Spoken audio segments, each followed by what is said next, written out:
Hello hello समस्त को आज किसी कम आमको बाहर को जावाक पड़ला। कम सरिया परे माँ को दर्शन करने को भारी इच्छा है। से दिन खाली मंदिर बाहर दर्शन करूँ, आज माँ लंकेश्वरी दर्शन करने को भीतर को गलु। आग सिंह मान दर्शन है, पर मंदिर सीढ़ी छुई माँ लंकेश्वरी दर्शन करने को भीतर को गलु। दीप दे माँ अपूर्व दर्शन मिलला। माँ को देखु देखु मन कथा सब मन में रहीगला। मुंडिया मारे आपण मानकर ढेर सारा भल पाइबा मिलू बोली माँ को जनइली। मंदिर बाहर के देखे तो बहुत सारा दीपरे माँ बोली लिखाई एमती दृश्य देखी मन बहुत खुशी लगिला। सेठी ठिया होइकी किछि फोटो उठेली, सिंदूर और पादुका पाई मंदिर बाहरली। पुणी जाई महादेव दर्शन कली। दर्शन सारी आसिलु, दुई जण मिसी फोटो उठेबार लागिलु। किंतु मो स्वामी एमती काम प्रेसर बुड़ी जाइथिले, सेल्फीटा केमती निया जाय सेरा भूली जाइथिले।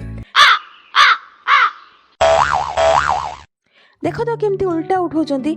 पुणी कैमेरार एंगल ठीक करके बहुत सारा फोटो उठेले। दर्शन सारिके बाहर को बाहरलु, खाद्य संधान रे आसिलु। बाहर को आसीचु माने खिया पिया टिके हबो, किंतु गरम अनुभव करी आग आइसक्रीम मन पड़ला। मो आइसक्रीम देखु देखु स्वामी को खाइबा को इच्छा हला। से तांकर कुल्फी आइसक्रीम खाइले, मो आइसक्रीम रे उपळ खळ को खाइदेले। पेट न पुरिबार राज कचौड़ी ऑर्डर कले। मु टिके खाइछि कि नै से पूरा गोटा गिळिबा को लागिले। खाई सारी के आउ गोटे पार्सल ऑर्डर कलु। पुणी बाटरे गुपचुप खाइबा पे अटकिलु। खाई सारी घर को फेरिलु। घरे आनिथिबा पार्सल को अनबॉक्सिंग कलु और परोटा सह एंजॉय कलु।